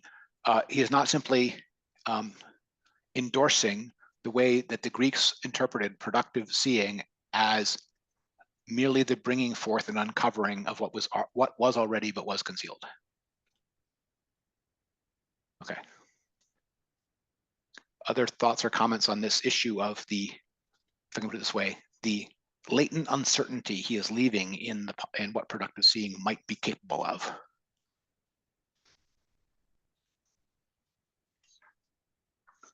All right, we're definitely going to return to that when we get to the historical stuff and Hölderlin, Nietzsche, all that kind of stuff. But before we get to that, by the way, I should also say all this stuff about productive seeing is also just introducing us to Aletheia. We're going to talk about Aletheia and the basic comportment of the first beginning in the whole next section. We don't need to get into that yet because we're going to talk about it next time. But keep in mind, this is a point of contact with the terrain for the next lecture, all the stuff about Aletheia. Okay. But after he gives us this productive seeing point, he then gives us a grand historical claim. The grand historical claim is that this Greek understanding of Aletheia was submerged after them, that the history of philosophy is dominated not just by some error in Plato, but by the fact that this understanding of an origin point or grounding of the essence of truth was lost sight of, overlaid with the Aristotelian interpretation of the of truth being in the proposition, etc., and that notion of truth has gone on to its career. He seems to say at one point that the reason for this difference was lay in the translation of Aletheia into Veritas. And as soon as you're thinking in Latin and you have Veritas, all access to the subtle poetic intimations of the concept Aletheia in Greek had been lost, something like that. So that it's almost like the error is cemented by a translation and the inability to think the Greek thoughts in the Latin language, something like that. And then he claims that that's there in the scholastics with Aquinas, and that it remains true down to Nietzsche, who also agrees with Aquinas that the truth is mostly in the mind or in the judgment, right? It's mostly in the thinker, it's not in the things thought. And this is if you like, from Heidegger's point of view, a retreat to subjectiveness and interiority that has lost sight of the between, in which Dasein is open to being, something like that. Okay, that's what he says. Next question is, how much of this can be put down to translation? How much of this can be put down to Veritas not being Aletheia? Did all the Greeks, including Aristotle, still have sight of all these things, and sight is only lost of them when it turns into Latin? Pete, I know you've looked at these issues sometimes before in other interpretations of where turnings supposedly happen in the Heideggerian history of the eclipse of Aletheia, but do you have a thought on this? Well, in the end, he agrees that all the way back to Homer, Aletheia was used in the sense of correspondence. Yes. But certainly a Heraclitus, as is clear from his lectures on the early Greeks, right, had some notion of Aletheia in this full openness sense. So some of that may not be time, it may be depth of the person. Well, then it certainly seems to be lost when it gets translated into Latin. And it loses the sense of revealing, discovering, unveiling. Perhaps. I mean, there's two issues. One is that although he doesn't focus on it very much, the entire Eastern world continued to write and think in Greek. Right? There isn't only the Latin West. At least to the fall of Constantinople, there's an entire philosophical tradition going on in the East that's still being written in Greek. But sorry, you're back on mute, I think. Pete, you're on mute. That's common Greek, right? So Fair. by the New Testament, we've lost the revealing sense. Possibly. In terms of the actual philosophical doctrine, though, he mentions at one point that he says Aquinas has this notion that the right, this is on 90. He says Nietzsche is unwittingly in perfect agreement with Thomas Aquinas, who said, on the basis of a particular interpretation of Aristotle, veritas is principally in the intellect. Right, truth has its place above all originally in judging reason, or in the intellect. And he says, based upon a particular interpretation of Aristotle, as though maybe it's a misinterpretation of Aristotle, as though maybe an Aristotle that was still being read in the Greek instead of the Latin, you wouldn't have this interpretation. The problem with that is the thing that he's saying there from Aquinas is almost word for word in De Anima. Right? Aquinas is not misreading Aristotle here. He's just reading Aristotle here. Right? And this claim about the site of truth being mostly in the intellect is in Aristotle. Right? The move to moving where judgments of truth happen to the proposition, and truth is being primarily in only propositions that get to a certain level of complexity and mostly being in the mind, is all related to not wanting to have separate ideas that aren't either in the mind or patterns in things, and that's what moves truth inside the mind. And Aristotle is the one who does that, not a translation to Latin. Right, but so it's also there in Plato. That's not there in Plato. The notion that truth is in the mind? No, the notion of truth is in the mind is not there in Plato. Well, it's not in the mind, it's out in the forms. The whole point of having the ideas rather than simply the forms was that you could have a realm of truth to which both minds and patterns and things could be in correspondence, which is more original than either of them and was outside the mind. It's the idea that a temporal finite mind can touch eternal truth is precisely trying to anchor what thoughts can be about in something which is not as in time-like or as finite as mind. Right, but in Plato, isn't eternal truth in this eternal realm, and then humans have access to that? Yes, humans, when they're doing noetic thinking, the last upper fourth of the divided line, right, do have access to the noumenal realm, right? But only then, not when they're reasoning about material particulars, not even when they're reasoning about mathematics, where everything is hypothetical and based upon hypotheses, right? But dialectical thinking about the pure forms is meant to be noumenal knowledge, something like that. And that is meant, this is precisely meant to be something which is not simply in the mind. And that can be wrong, but my point is that the move to shift the place or site where truth happens to a subjective pole is part and parcel of Aristotle trying to turn matters of truth into matters of logic and trying to get rid of the idea of eternal truths whose place or site cannot be located in the material world.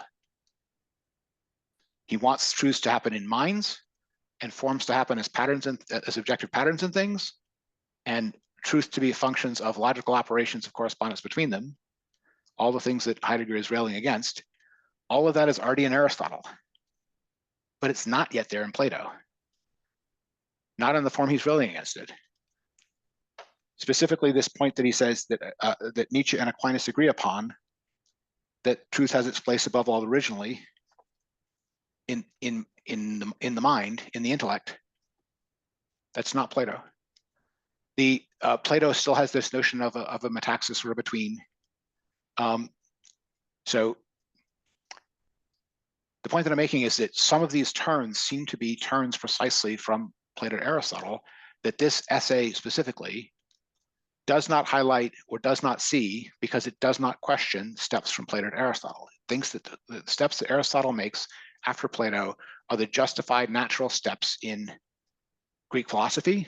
They're kind of the required cleaning up and making systematic of Plato or something like that. And if those are not revisited, then yes, you're on this train. But that train does not start with Veritas. It does not start with Aquinas. It's already there in Aristotle. And when Aquinas is interpreting Aristotle, he's interpreting him accurately. Well, I would say that it's there in Aristotle, but then Aquinas interprets it as the only way. Whereas Aristotle, I'm going to partly disagree with you, but I mean, you're mostly right. In matters of philosophy, he's an Aristotelian. It's not quite the only way, because Aquinas is also influenced by both the biblical and the Platonic traditions indirectly. There are some, there's a lot more room for spiritual essences that Aristotle wouldn't allow in Aquinas than there is in Aristotle. But that's an aside about Aquinas. It's not really about this history. Sorry. Right, but so in the Theaetetus, didn't Heidegger show supposedly that Plato was already saying truth is correspondence? I remember going through that in detail with you, and I did not see it. But that's the conclusion Heidegger comes up with. Heidegger at the end of that whole book says, and we can clearly see that Plato is the place where this has happened, and he hasn't shown it. Sorry, Dan. I think in that essay about the truth, there was also that notion that, like in the Christian world, already God is creating according to ideas, and it's already, you need to stay in some kind of correspondence of, like, the notion of truth correspondence, because of this assumption that it's already, the world is created, and it's created by God, and it's created according to some ideas, and it's already, there is no room for Aletheia there in that world, because it's things are created according to ideas, and there is already the correspondence is implicit. I think there is no room to translate. You're absolutely right that by the creative, productive side of what Heidegger is saying, that's all there in, like, Philo of Alexandria, even pre-Christian, right? Based on the biblical tradition.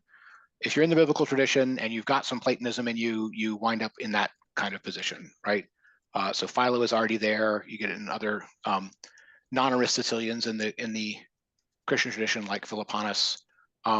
They are pointing back to things in Plato, like the Timaeus, which do have this notion of creation in by looking away to the ideas, which is a Pythagorean, notion, but one that Plato writes a dialogue about. So there are anchors of that in Plato too. So you're not wrong that the beings as produced according to plans set in eternal ideas is a notion that comes out of the confluence of Platonism with the biblical tradition. It absolutely does. And that's there, not in Aristotle, who doesn't have those pieces, but it's there by the 1st century BC, right? Just immediately pre-Christian. And it continues in the Christian world, for sure.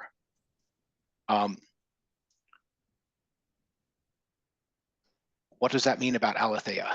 Does it mean that Aletheia is closed off for people in that tradition? I don't know. It's not particularly a doctrine of truth as logic, but it may be a notion. It may be an ontotheology of a productive idealism, something like that. And productive idealism may readily turn into in the later West into idealism without with it being humanity rather than God that's doing the producing, like in Hegel. Right, so there may be a relatively straight line from that sort of ontotheology of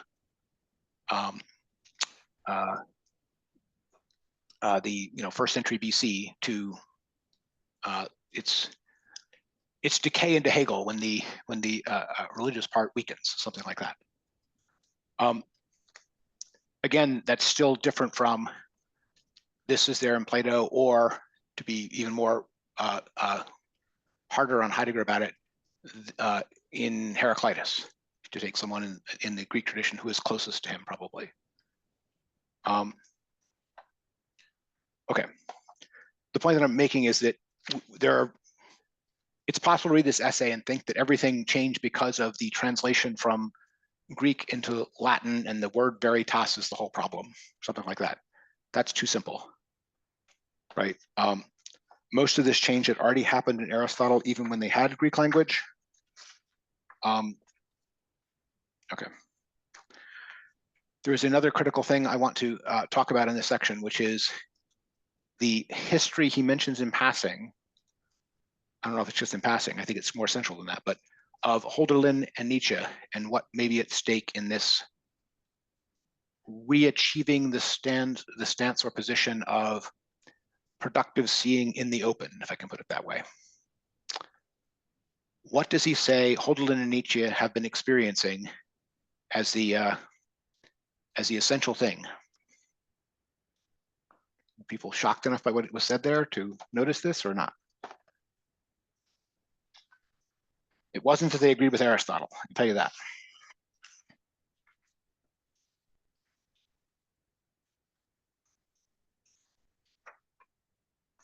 No one?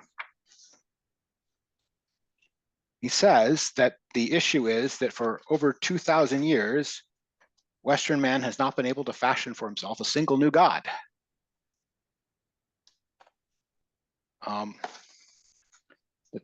That is what he identifies as the Hölderlin experience that Nietzsche himself underwent in his own way, he says. I think that's striking. I don't know if anyone else thinks that's striking. He almost immediately relates it to the other beginning. This is on pages 80 and 81. Okay, thanks. Page 80 on the left is where he talks about this. It belongs together, he's talking about this history, belongs together with the most intimately with that event in Western history, which Hölderlin was the first to suffer and thereby genuinely experience, which Nietzsche subsequently expressed in his own way, but pointing out that Western man has, the last 2 millennia, been unable to fashion for himself a god. What is the meaning of this lack of power to fashion a god? We do not know. A little farther on, next paragraph. If there once were gods who are now in flight from man, as they have been for many ages, then this self-refusal of the gods must be a terrible occurrence, which surely sets in motion a singular event, which we may hardly risk naming, unsaid, the passing of the last god on the appropriating event, von Regnis. Okay, and he's talking about this, about the perhaps sagging power of man. And he says, the question of the essence of truth is, and indeed the utterly historical question, insofar as it asks about what restores our history to its ground in the first place, i.e. asks about that from which the unavoidable and decidable gain the space of their conflict and the reciprocal self-surpassing. The point is something like that the place, or the essence of truth being something which has a history, not just an answer, is the core fact about the pliability of history, if I can put it that way. And the transition from the first beginning to the potential other beginning, which has to do with this past self-refusal of the gods and the terrible occurrence of the appropriating event, all of that is bound up with the failure to reattain the level of Aletheia, or the productive seeing, or the possibility of getting back to that level. If I were to gloss this very crudely, the level of fundamental historical or civilizational change that is possible is related to the depth of thought that is achieved. Shallow thought makes shallow changes. Leon? No, I'm just thinking about the Vikings. The Vikings productively create new gods. I know it's not a huge civilizational change, you know, a full continental change, but well, they were. I hate to break it to you, but the The Norse mythology is the Indo-European mythology, and you can find one-to-one correspondences with them all the way to India. Oh, So never mind. Never mind. I thought I'd caught. I mean, there are some local variations, but not exactly new gods. Yeah. Never mind. But this last god, if I remember from contributions, is the last god the one that'll get us from the first beginning to the other beginning?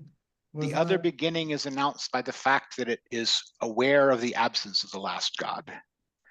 And the last god is last because it excels in the direction, it excels all other actual or possible gods in the direction of ultimacy, right?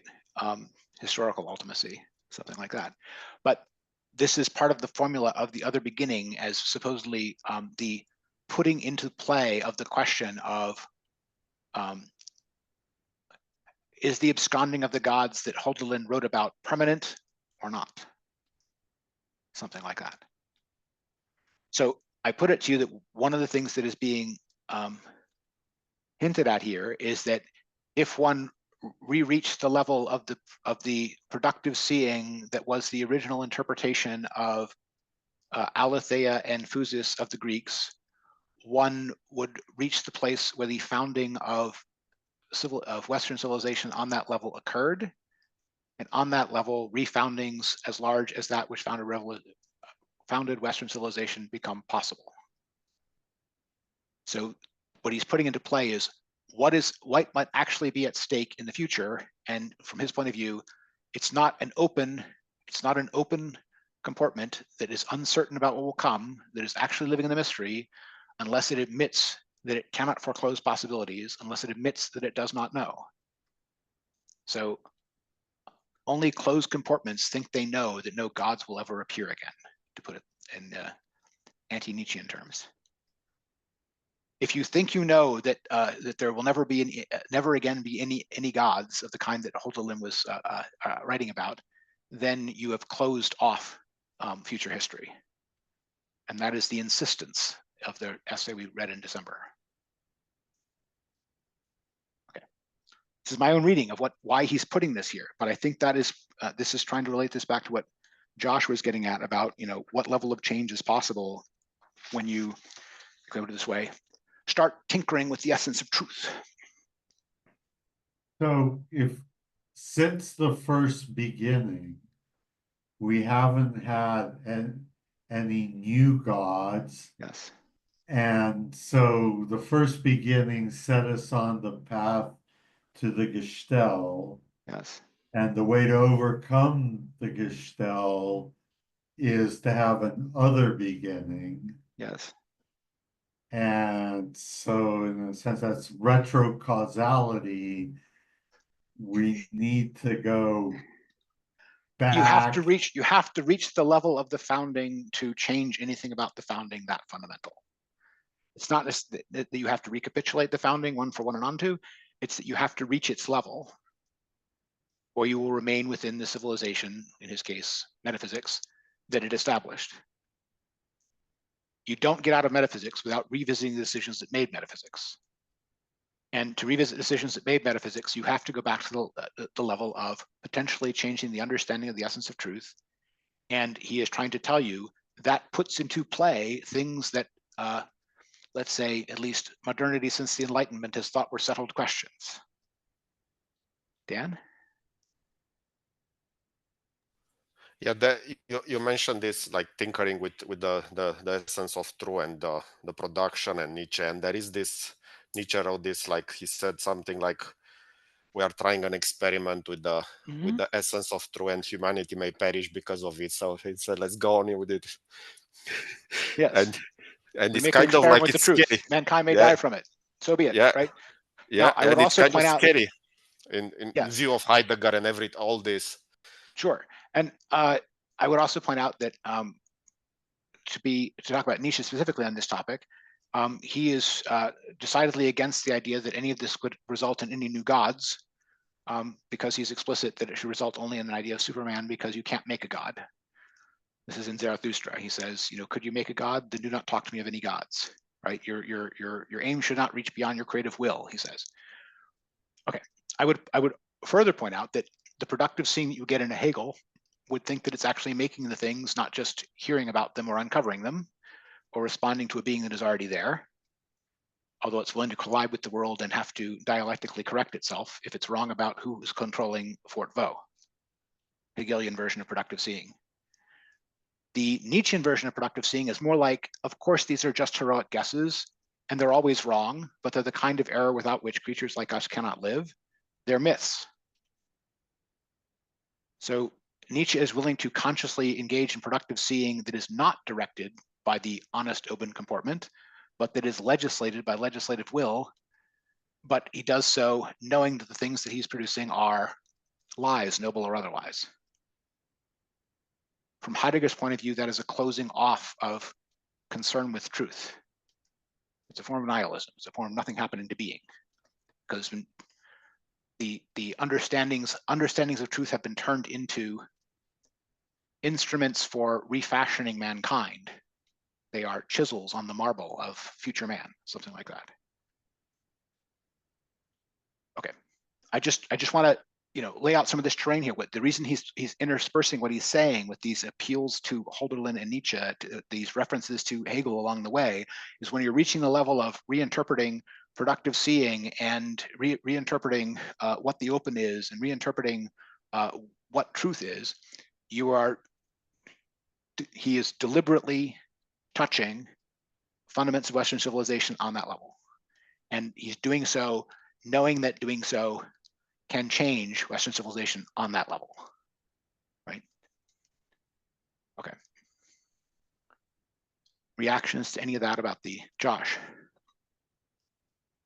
Well, I don't know if this is the point where it might be appropriate to come to the defense of Nietzsche, since this is about Nietzsche, but go for it. Go for it.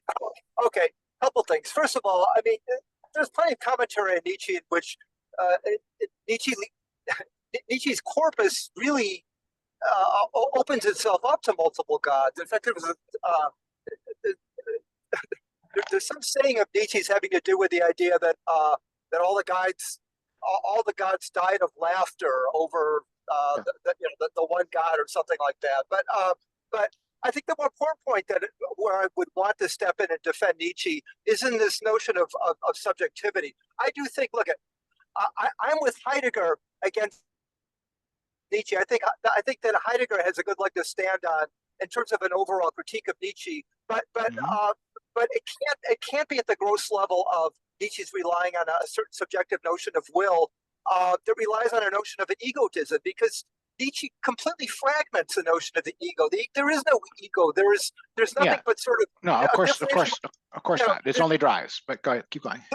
Right. So they're drives. These drives are affects. And truth is the fact that truth is error for Nietzsche is because truth is just the sort of the relation between these conflicting drives.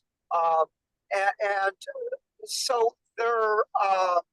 Technically, it's conflict that is the relation between those drives, but keep going.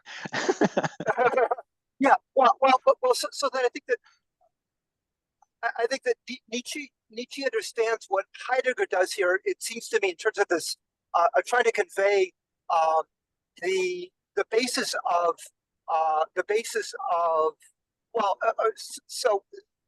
Aletheia or how do I put this differently? That the essence of the essence of a being, the essence of a being is in a kind of an affect, right? Sorry, kind of what? Sorry. In an affect, in a drive. A drive is the essence of. I just didn't hear the word. I got it. Affect. Okay. So yeah, affect. So in other words, a value system is it's all sort of the projection of a certain relationship of drives to each other. Sure, I get all that, but I'm gonna jump ahead for a second, right? All right. So what's the foundation of that? what is it based in? It's based in these drives, and what are these drives? What are these drives based in? What are the foundation of the drives themselves? Well, there is no foundation to them other than the fact of their endless becoming in relation to each other. So, which gives us what? Which gives us no. There are dominance relations between them, but keep going. They're right. They're hierarchies, but the hierarchies are quantifiable. You know, that they're also. Yeah, I mean, some of them cease to exist because others supplant them. That's what I mean by dominance hierarchy. But I mean, I don't mean dominance in the same time. But regardless, there's a Heideggerian critique of all that, which has to be understood here, right? Which is that as soon as all of these things, as soon as what is, including all the idea formations about what is, are thought of as just part and parcel of the arena of those conflicts, that all becomes, in principle, a manipulable, plannable system. And his name for that whole world that views things that way is technology, because the way in which those things will be manipulated is instrumentally. And not with regard to truth content, but with regard to a success or failure of this or that grouping, of this or that alliance formed this or that consciously between this or that group of drives. They're just trying to win. And who's going to win? Technology is going to win. The people who master the technology and plan their interaction with the world are going to win. And the people that treat their ideas as just instruments for control of other people's drives are going to determine the direction that things are steered. So from Heidegger's point of view, everything Nietzsche is describing is just something that can be subsumed into technological control. But there's nobody in control of the plan. There's nobody in control of the drive. According to Heidegger, there's nobody in control of the march of technology either. Its end result will be the reduction of man to real raw material, and that's fated in its nature and not something that anyone is willing. Heidegger has a very pessimistic view of what happens if you just let a power system go and let the drives bubble up. And the answer is yes, you do get a mode of revealing, you get a challenging mode of revealing, but the end result of all that is a complete degradation of man's essence from being any place or site where truth happens into being mere raw material for the power schemes of whoever's making this or that version of their Superman project. But then Heidegger traces it all back to the gathering within itself of the subject. The S equals S, that there's an identity within itself, that it's a pure self-affection, and that's the basis of the subjectivity that he's attributing to Nietzsche and to the tradition.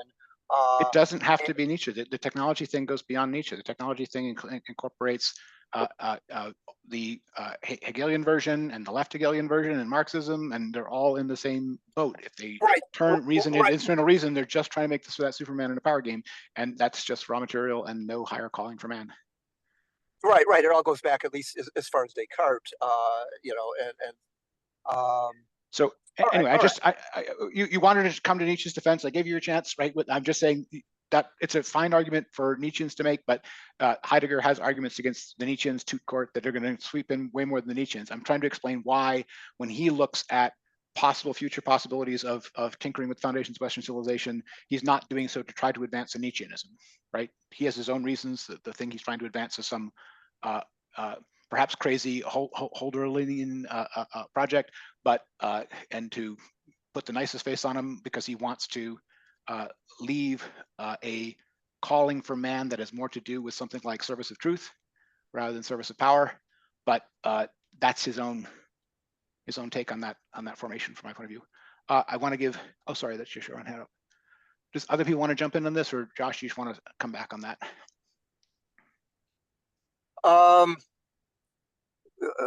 Maybe you could maybe say a little bit more about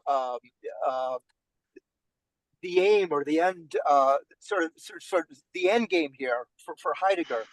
So the end game for, I mean, we won't get to, I mean, we're going to, the rest of this book, we're going to get through what his understanding is of the fundamental comportment of the first beginning and its wonder as being its point or something like that. And, you know, we'll see what that means in terms of the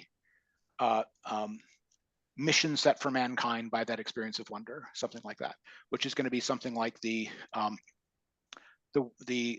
Western philosophical and scientific project to understood nature, understood as the realm of the unchanging truth of beings with a small b. right? And against all that, Heidegger is trying to pose another beginning, but the other beginning he's trying to pose is one that is trying to avoid the being sidetracked instrumental reason of he sees in the first beginning as it's petering out, and is instead meant to have a spiritual calling for man to be the place or site where being happens, as where this occurrence of truth, the rising appearance of truth occurs. And that involves an entire project to understand the elements of the truth of being that the first beginning slighted, left out, did not understand, which includes the entire realm of the uniquely occurring event, the once, as opposed to the eternal patterns of things. Anyway, that's just a quick gloss on where he's going in terms of his own alternative ideal. But the reason that is an alternative ideal for them is he wants there to be something like a higher spiritual calling of man that is not simply being immersed in the world of the drives of the world of power, right? It's a calling to a role in the revealing of truth that he sees as higher than those things, and that he sees as part of recapitulating what was highest in the first beginning in their experience of wonder that founded philosophy and science as the West knows them. My gloss. John? I was thinking back to when we were talking about the fort and interpreting things correctly or incorrectly. Yes. But part of that whole problem, and I think it's related here a little bit, is this desire for gestalt, constantly looking for closure on, you know, and understanding. I mean, I feel like when I'm reading Heidegger, generally speaking, he's leading me incrementally through. I have small gestalts as I read him, but one of the things that's interesting to hear you and Josh talking about is looking for the big answer. And personally, I don't expect it, or I try to prevent myself from looking for it. Fair. I mean, I will say that in the version of the big answer I'm giving, openness to mystery is meant to be part of that. And precisely because he does not want it to be a closed system that upon whose insistence, you know, will answer all questions. That was very clear in the last essay where we talked about, you know, being underway in errancy in the mystery, and not only existing but insisting, and all that kind of stuff. But he wants all this to be open, but to him, open means precisely that what will be revealed as truth is not going to be decided by us. It's going to be decided by, you know, truth as it unfolds, something like that. So there is that's part of what is if I can put it this way, a service-like calling in his attitude, which is very far from the legislative fiat-like stuff that you get in Nietzsche, or the systematizing answer everything to have it all over with of Hegel, something like that. So I agree with you that although there is a grand sweeping vision here that could be, you know, what later promos will call a giant meta-narrative, it is meant to be an open one. It is meant to be one whose ideal is a form of thinking which is meant to be open. So yes, that's an important corrective to anything we're going on here about these grand plans, which we glean out of a few of his remarks about Hölderlin or something. All right. I have gotten through the things that I wanted to make sure we got through. I have covered the topics I wanted to cover. I want to repeat that for next time, we're going to be reading the balance of book, sections 4 and 5, and I'll be on the 16th of March. If people have any problems with that, do think about what you want to read next, based upon what you've discovered here, or what's open to you here, or other things if you want. I'm interested in feedback on that, and feedback on that comes in before the next time is better than feedback only next time. But you can always use the meetup site to send private messages to me if you want to on those topics. But all that said, I want to give everybody a chance to ask remaining questions, because I may not have covered everything that they wanted covered. So other people have questions. Plato's Sophist I have that book. It's impossible. It's impossible. Do you mean the actual Plato's Sophist, or do you mean his book on Plato's Sophist? Yes, his book. Okay. We might have to actually read Plato's Sophist first if we're going to read his book on it. Yeah, you can read the first third of the Plato's Sophist lectures, which are about Aristotle, because that, you know, he reads phenomenology back into Mhm. Aristotle, which is interesting. But in terms of what to read next, given where we've gotten to, the ones that I'm still struggling with would then be mindfulness and the Yeah. event. Mindfulness was definitely on my list, but I did not know how direct we want to go to it. It may be that more prep is still needed for it, but it is definitely on my list of things I want to eventually get to. But it's a big one, from my point of view. All right, that's useful input. Josh? Yeah, I mean, I don't want to sort of beat a dead horse here, but I'm still so fascinated by this sort of correlating notion of production and aletheia, and I'm thinking of these two in relation to a notion of idealism that I think still appealed to Heidegger. He certainly was by no means any kind of an idealist in any kind of a Right. sense that can be related directly back to, say, Kant or the tradition. But nevertheless, I think the aspect of it that still appealed to him was one that seems to me is relevant here, because if you were in thinking about aletheia in terms of what of a kind of almost a kind of a passivity on the part of, I don't want to call it the subject, but let's say the self, right? But a passivity in the face of what is being encountered. So have it Listening to, yeah, listening to, or just being in the presence of what sort of Yep. reveals from within itself in our world and beings. But so the question of idealism comes to the fore here for me in terms of how we might understand, again, the relation, a certain belonging or mutual belonging between my history and what does reveal itself from within itself in what I encounter in beings. Do you see the question I'm asking here, or where I'm heading?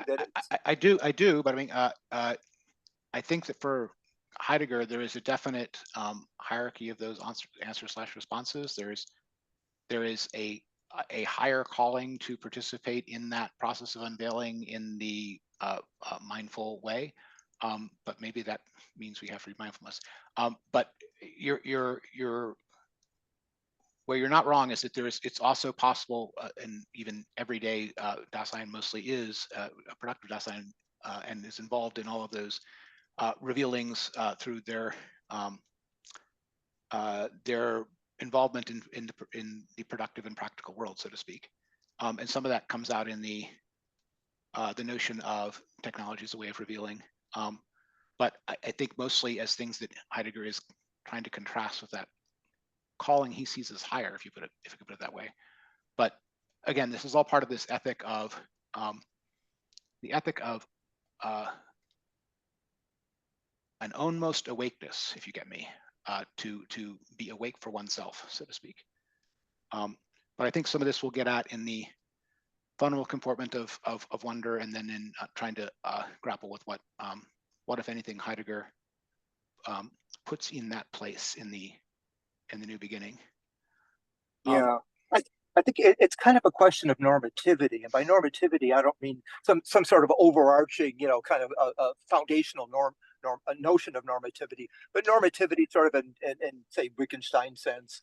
That is to say that of being, well, the notion of being in the world means that's a normative notion in the sense that we are not, there's always going to be an underlying familiarity, regardless of how surprising any aspect of our world is, and so that's the normative dimension, which is always present, and it means that there's a certain kind of a thread of continuity underlying even the most unpredictable, surprising, uncontrollable events. Sure. So I agree with you that it is a normative thing. I mean, he talks about this as the measure, holding to the measure at the end of contributions. But again, all of this winds up coming back to this issue of thinking, language, saying as trying to hold to the measure while revealing being, something like that. But again, not yet a reading recommendation, but I hope it's useful gloss. We should probably end. I do note that because we started recording late, this next one is probably going to be smaller up on YouTube, but that's just because. Thank you, Pete, for reminding me to start the recording, or I would have missed it for even longer, but I did miss about the first 45 minutes or so, or maybe an hour of the recording. So some piece at the beginning may be missing. Sorry for that. If that's, is everyone good? Then we're going to wrap. All right, we'll see you guys next time. Thanks for everyone participating. Thanks, Jason. See you next time.